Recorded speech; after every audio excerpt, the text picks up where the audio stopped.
बिस्मिल्लाहिर्रहमानिर्रहीम।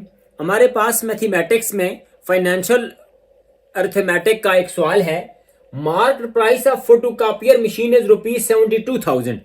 हमारे पास एक फोटोकॉपियर मशीन है, उसकी जो मार्केट प्राइस है वो 72,000 है। अब पहले मार्केट प्राइस को समझते हैं।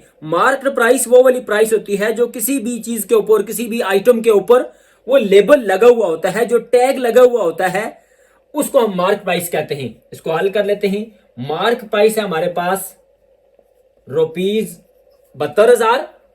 Machine was sold at 5% discount. अब ये क्या मार्क प्राइस और ये क्या डिस्काउंट? डिस्काउंट से मुराद वो वाली छूट होती है कि जो दुकानदार अपने गाहक बढ़ाने के लिए, अपनी आइटम की ज्यादा सेल के लिए कुछ कीमत छोड़ देता है, मार्क प्राइस में से कम कर देता है, उसको कहते हैं डिस्काउंट। तो हमें डिस्काउंट कितना दिया गया है? Machine was sold at 5% discount. Machine पर 5% डिस्काउंट दिया गया है। अब जब 5% डिस्काउंट दिया गया तो उसका मतलब वो चीज मशीन 72,000 में नहीं बेचेगी, बल्कि उसकी कीमत कम हो गई है। अब कितनी कम हो गई है देख लेते हैं। सेलिंग प्राइस कितनी हो गई है? 72,000 का 5% निकाल लेते हैं। 72,000 का 5%, 2 zeros के साथ cancel. 720 multiplied by 5 is equal to 3600 rupees. अब ये 3600 रुपीज दुकानदार ने अपने गाहक को छोड़े हैं, यानी 72,000 बेचने का प्रोग्राम था, उसके ऊपर टैग प्राइस थी 36 रुपए छोड़ा है, तो सेलिंग प्राइस कितने की हो गई? सेलिंग प्राइस होगी 72,000 माइनस 3600,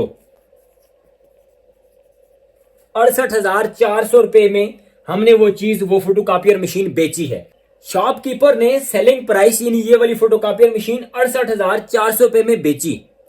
इसके बावजूद shopkeeper still earn the profit of 14%। इसके बावजूद जो दुकानदार था उसको 14% मुनाफा हुआ। यकीनन फिर कास्ट प्राइस बहुत थोड़ी हुई होगी, तभी तो उसको इस कीमत पर भी बचत हुई है। फाइंड इट्स कास्ट प्राइस, हमने वही कास्ट प्राइस मालूम करनी है। अब यहां पर मसला ये है हमारे लिए कि हमारे पास ये सेलिंग प्राइस मौजूद है, हमारे पास प्रॉफिट मौजूद है कि 14% है, और हमने मालूम करना है कि कास्ट प्राइस कितनी है। हम देख लेते हैं कि हमारे पास चूंकि कास्ट प्राइस प्रॉफिट दिया हुआ है परसेंटेज में।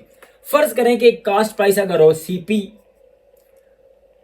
अगर हो 100 रुपया, हम मिसाल देते हैं कि अगर सीपी है 100 रुपया, तो चूंकि हमें प्रॉफिट हुआ है और प्रॉफिट भी 14% हुआ है, यानी 100 के ऊपर 14, तो इसका मतलब है कि अगर कास्ट प्राइस 100 रुपया हो तो फिर जो सेलिंग प्राइस है वो बनती है हमारे पास 114।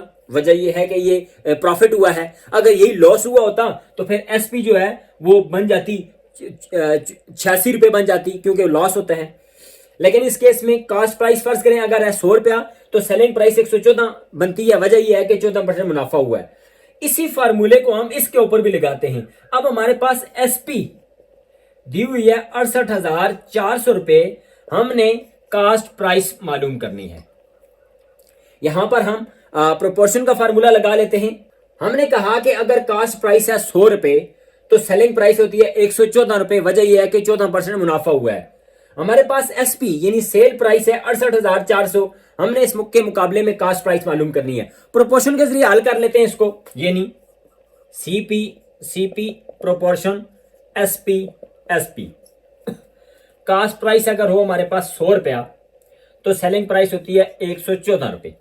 अब कास्ट प्राइस हमें नहीं पता, ये इसको हम कर लेते हैं एक्स, और एसपी हमारे पास है 68,400 रुपए। हमें पता है कि मीन का प्रोडक्ट बराबर होता है एक्सट्रीम के प्रोडक्ट के, यानी x multiplied by 114 is equal to 100 multiplied by 68,400। X की वैल्यू फाइंड करनी है। 100 मल्टीप्लाइड बाय 68,400, यहां मल्टीप्लाई हो रहा था 114, यहां पर आकर डिवाइड हो जाएगा। इसको सॉल्व कर लेते हैं। जब हम इसको मुख्तसर करते हैं तो हमारे पास जवाब आता है ₹60,000। यानी उस बंदे ने वो फोटोकॉपियर मशीन शॉपकीपर ने 60,000 रुपए में खरीदी होगी, तब उसको 14% मुनाफा होता है।